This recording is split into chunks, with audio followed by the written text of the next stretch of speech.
back to my channel. Thank you so much for clicking on this video, and don't forget to like and subscribe if you enjoyed the content.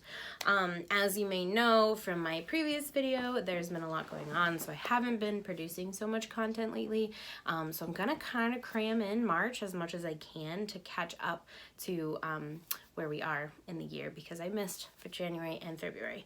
Unfortunately, the move that it took to get here just took way longer than expected, because I wanted to start in January, but all of my books were packed for probably about 2 months, and I just didn't have the time or energy to even talk about books, let alone undig them. And I like to have a physical book to show everybody, so yeah, it was just not a good recording couple months for me. I really wanted to start fresh in January, but it just didn't happen. So here we are in March, and I'm probably going to go crazy and upload a ton of videos. Bear with me. I did not have time to compile my statistics for the year, except the fact that I read, I think, 73 books this year, according to Goodreads. So yes, I read 73 books this year, and I read 25,482 pages. So I actually changed my mind mid-video. I'm going to make 2 different videos. One is going to be my 5-star and 4 stars. The other one is going to be my 2 and lower. And then I'll throw some 3s in there because there weren't too many this year. But I want to make sure that I get the majority of them. So instead of having a video of where I'm just talking about all the books I read, I can kind of go into depth a little bit more and break it up into 2 videos. So my first 5-star, or I'll talk about the first 2 5-stars. I don't have a physical copy with me because they're being borrowed, but these are both rereads for me, and that's An Anonymous Girl by Greer Hendricks and Sarah Pekkanen, and The Kind Worth Killing by Peter Swanson. Again, I gave them both 5 stars. Even though they are rereads, I enjoyed the process of reading it again, the same as I would have. And I also recommend them to my sister. So I'm really trying to push her into reading and see if that's a good fit for her. My next 5-star was actually I think the first book I read this year, and oh my god, sorry, last year, I'm gonna keep saying this year, but of 2020, and that was The One by John Marrs.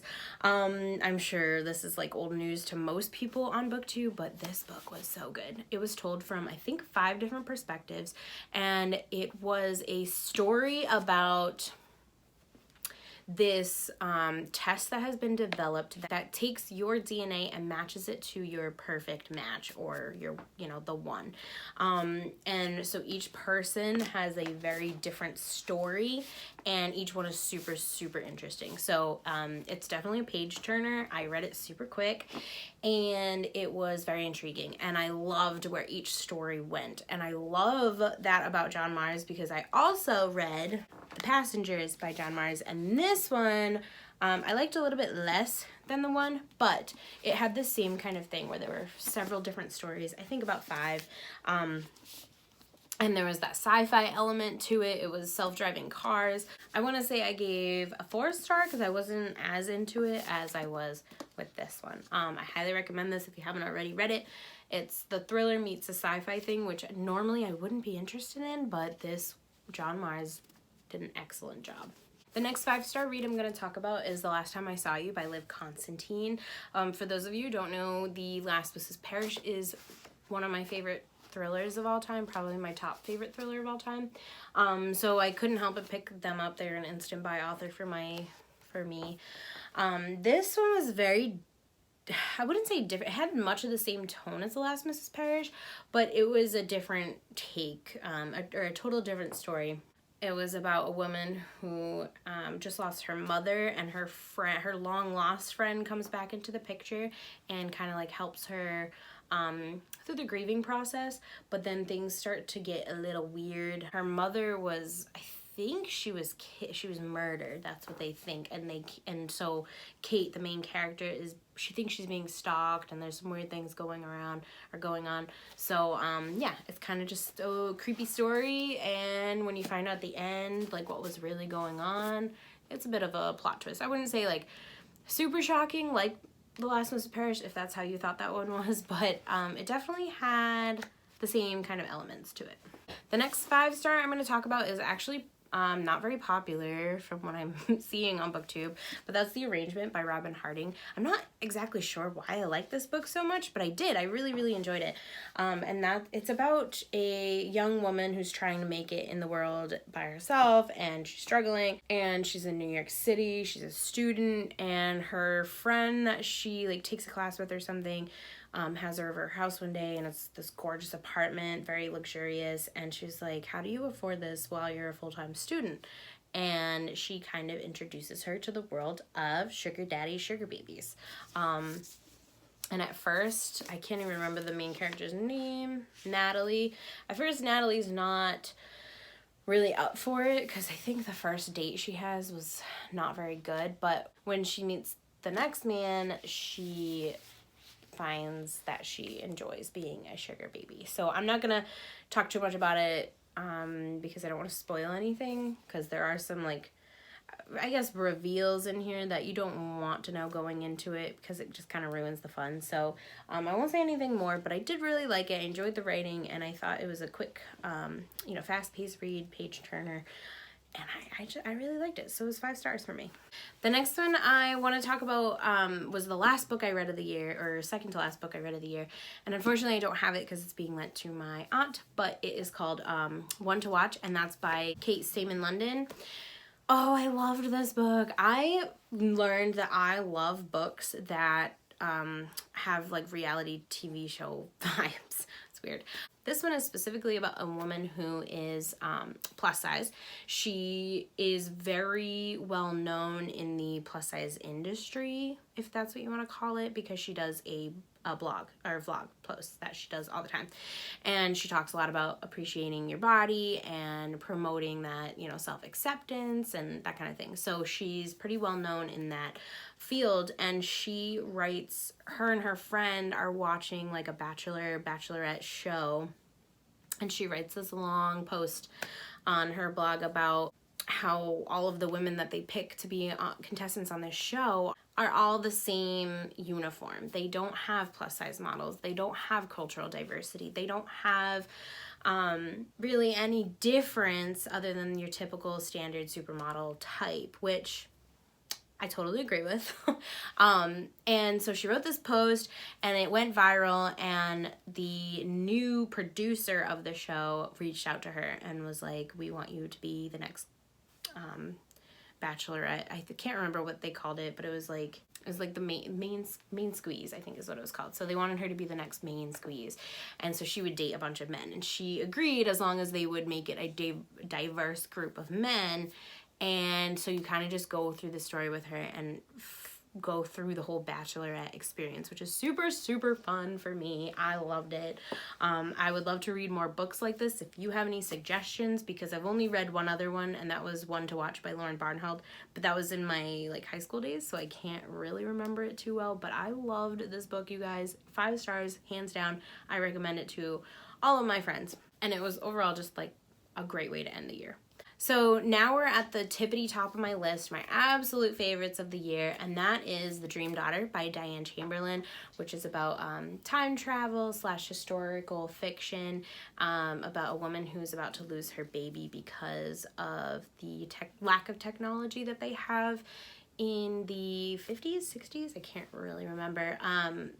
And so her brother-in-law comes up with this way to time travel and hopefully save her baby. Oh, such a good book. I bawled my eyes out, gave it to my grandmother, gave it to my mom, gave it to my friends that are moms. I was like, you have to read this. If you have children, you especially have to read this. And I just, I love that book so much. So I did buy another one of hers because I really enjoyed her writing style. And she actually commented on one of my Instagram posts with her book on the pictures. So that was kind of cool. My second 2 favorite they're all out in my living room shelf because I like to display my favorites, but Daisy Jones and the Six by Taylor Jenkins Reid, 7 Husbands of Evelyn Hugo by Taylor Jenkins Reid, and One True Loves, also by Taylor Jenkins Reid. If you haven't known, I have officially picked one of my favorite authors, definitely of 2020, but probably of ever. Daisy Jones and the Six is about a 70s rock goddess, Daisy Jones, and her band, and on the relationship she forms with one of the band members, and it kind of follows the struggles of 70s rock goddess. And it's told in podcast form, which is super cool.